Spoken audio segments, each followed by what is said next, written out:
하나님 말씀은 시편 15편 1절에서 5절입니다.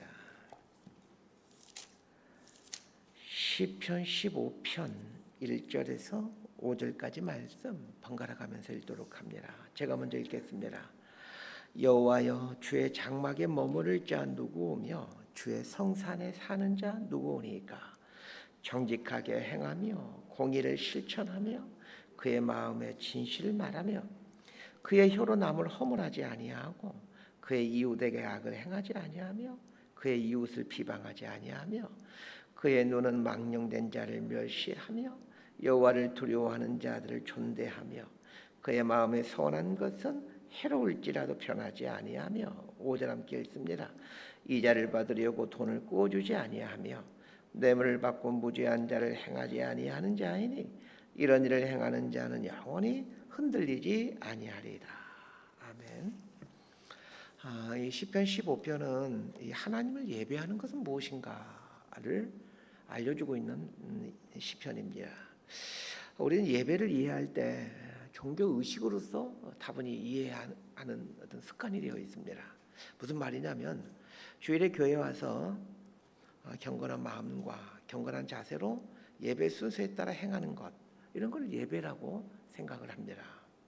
그래서 주일에 교회 와서 그 예배 의식이 진행되는 자리에 내가 참석했다라면 우리는 예배를 드렸다, 혹은 우리 한국 사람들이 좋아하는 말로 주일 성수했다, 이렇게 얘기를 합니다.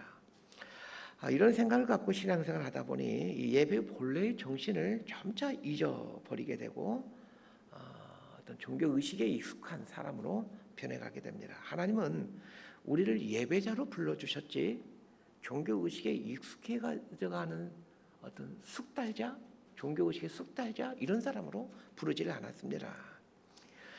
우리 신자들이 통상 구약 시대를 율법 시대라고 하면서 좀 부정적인 시각을 갖고 있습니다. 이렇게 생각하는 것은 구약 시대의 그 이스라엘 백성들의 그 악한 모습들과 그리고 예수님 시대 구약의 전통을 고수해온 종교 지도자들의 그릇된 모습을 보기 때문입니다. 그러나 그것은 좀 잘못된 생각입니다. 구약 성경을 잘 보면 이 구약 성경 안에 우리 기독교 신앙의 본질이 담겨 있다는 것을 알게 됩니다. 오늘 본문은 우리 하나님을 예배한다는 것이 무엇인지를 말해주고 있습니다. 이 시대 우리 그리스도인들에게 있어서 사실 가장 시급한 문제는 이 예배의 회복입니다.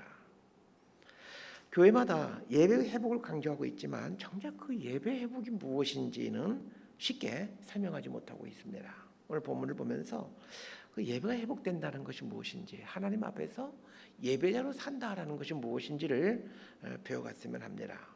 이 시편 15편의 배경을 좀 알 필요가 있습니다. 시편 15편은 다윗이 지은 시인데 학자들은 이 시편이 예배를 드릴 때 사용되었던 시편이라고 주장하곤 합니다. 구체적으로 그 말을 한번 설명해 드리겠습니다. 절기나 안식일이 되면 사람들이 예배를 드리기 위해 성전에 옵니다. 그런데 성전에 예배를 드리러 왔다고 성전 안으로 바로 들어가는 것이 아닙니다. 성전 입구에 제사장이 서 있습니다. 이 예배를 드리러 온 사람과 제사장 사이에 어떤 말을 주고받습니다. 그 말이 시편 15편이라는 겁니다. 자, 1절은 예배를 드리러 온 사람들이 성전 문 앞에 있는 제사장에게 하는 말입니다. 우리 1절 말씀을 함께 보겠습니다. 시작. 여호와여, 주의 장막에 머무를 자 누구오며 주의 성산에 사는 자 누구오니까? 자, 예배를 드리러 온 사람들이 제사장에게 묻는 겁니다. 여호와여, 주의 장막에 머무를 자 누구오며 성산에 사는 자 누구오니까? 자, 그러면 제사장이 2절부터 5절까지의 말씀을 해주었다라고 학자들은 얘기를 합니다. 제사장이 2절부터 5절까지의 말씀을 이제 하게 되는데 그 말씀을 들은 후에 예배를 드리러 온 사람은 성전 안에 들어가서 예배를 드리기 시작합니다.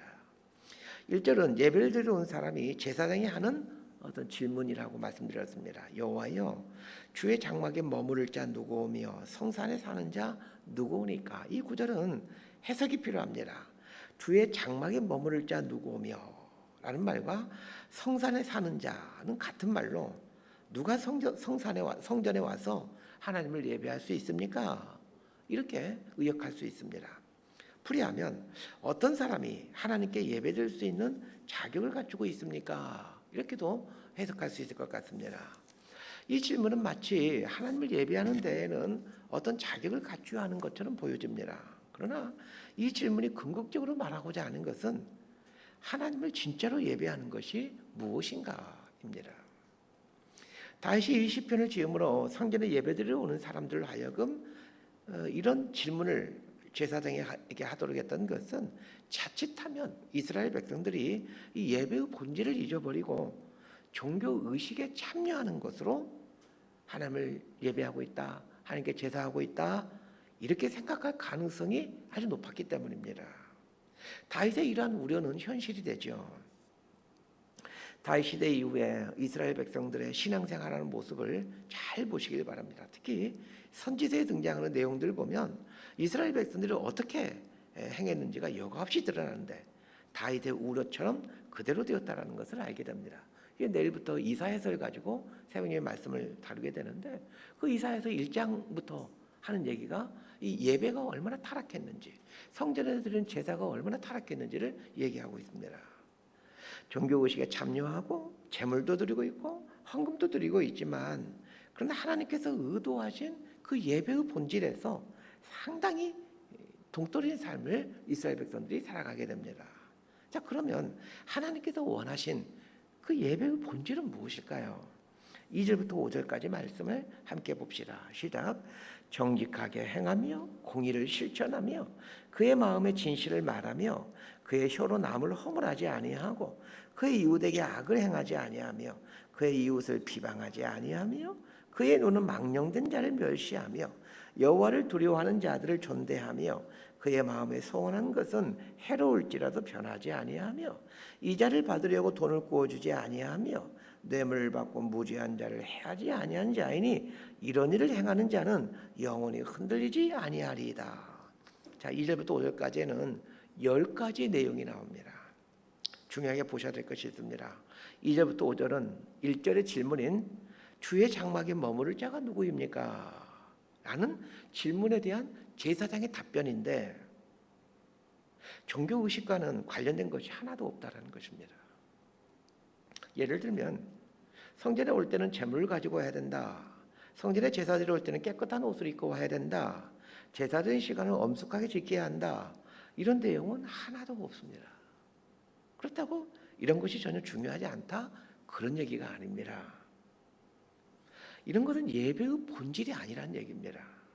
그러면 하나님께서 받으시는 예배, 하나님께서 원하시는 이스라엘 백성들에게 받고 싶어 하시는 그 예배가 무엇인지를 보셨으면 합니다. 2절을 보면 정직하게 행하며 공의를 실천하며 그의 마음에 진실을 말하며 이렇게 말하고 있습니다. 자, 2절은 개인적인 경건을 말합니다. 개인적인 경건과 관련하여 3가지를 말하고 있는데 첫 번째가 정직하게 행하는 것입니다.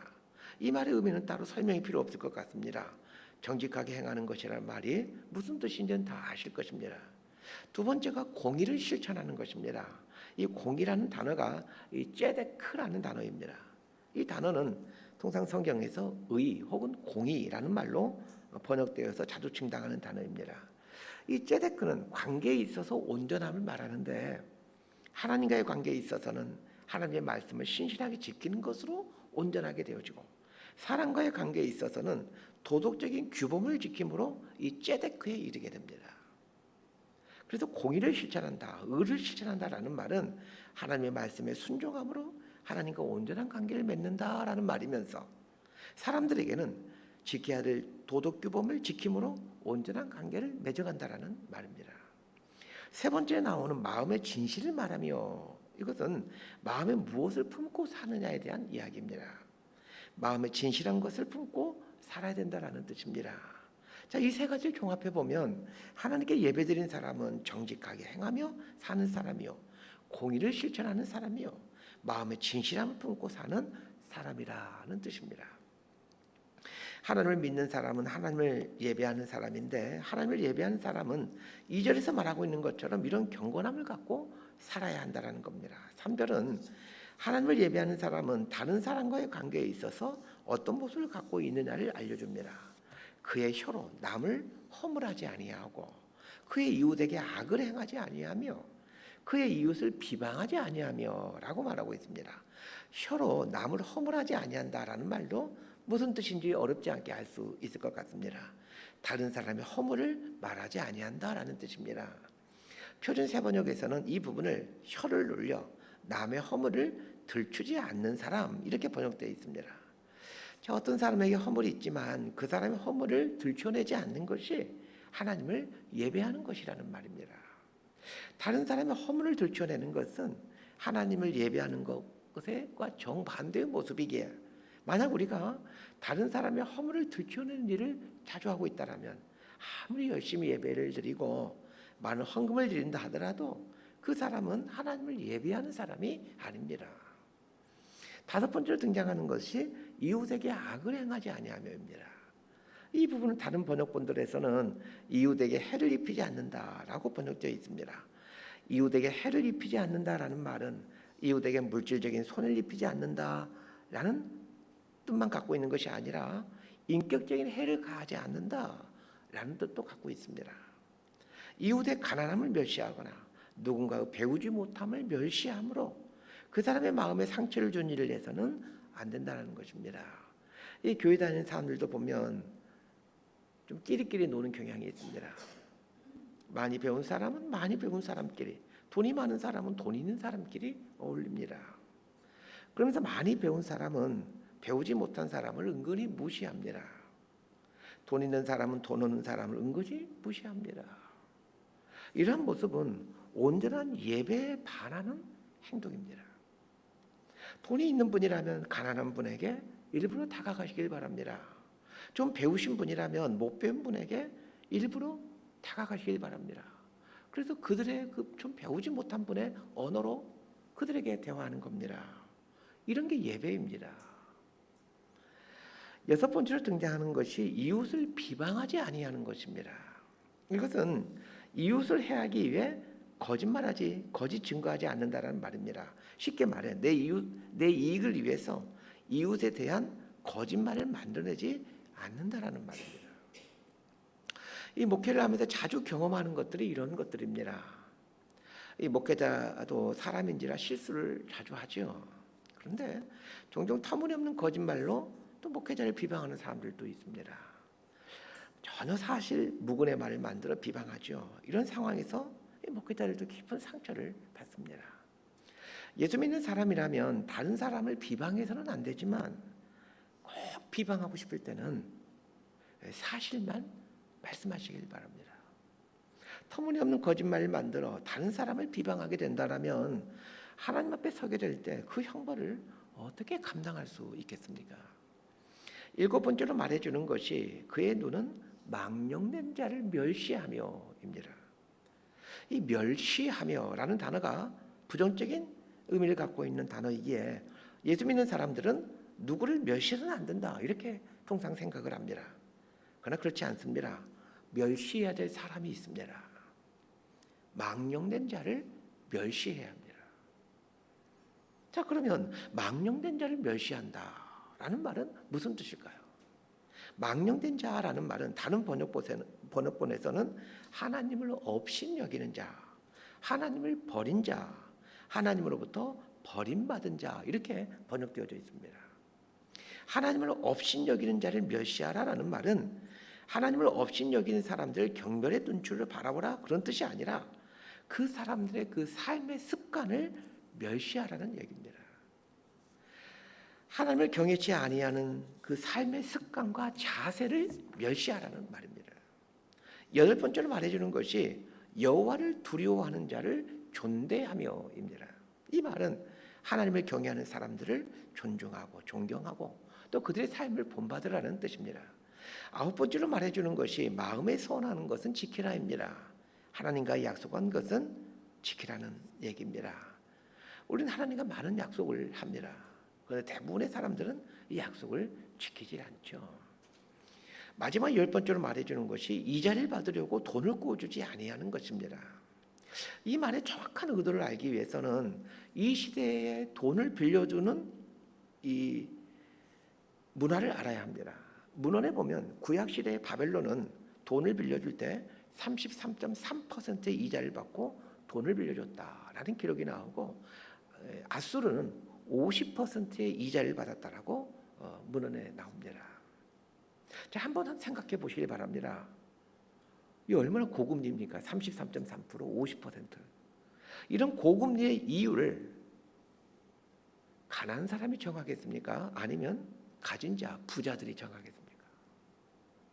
당연히 가진 자들이 이 고금리의 이유를 정합니다.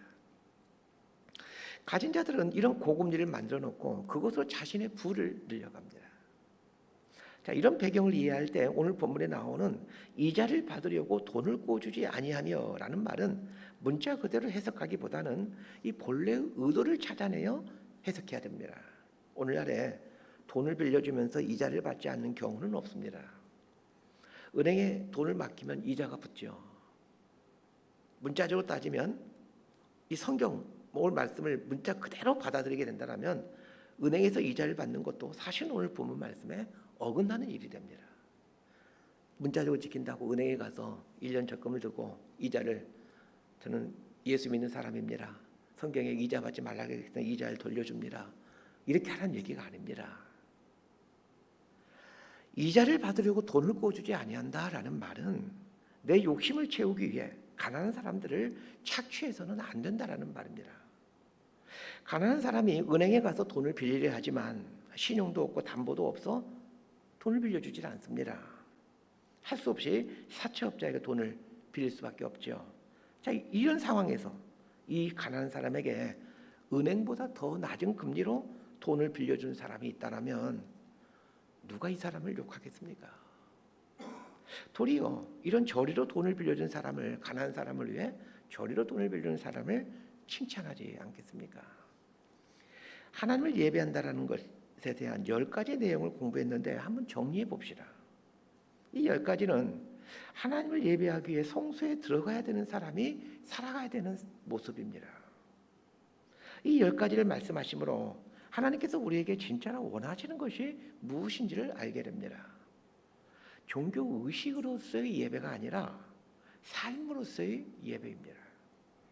그러면 이렇게 삶으로서 예배를 행하는 사람에게 하나님께서 어떤 복을 주십니까? 5절 하반절에서 이렇게 말해줍니다. 이런 일을 행하는 자는 영원히 흔들리지 아니하리이다. 하나님께서 이렇게 예배하는 자들의 삶을 굳건하게 붙들어 주시겠다라고 말씀하십니다. 자, 말씀 정리합니다. 고린도전서 6장 19절에서는 이렇게 말하고 있습니다.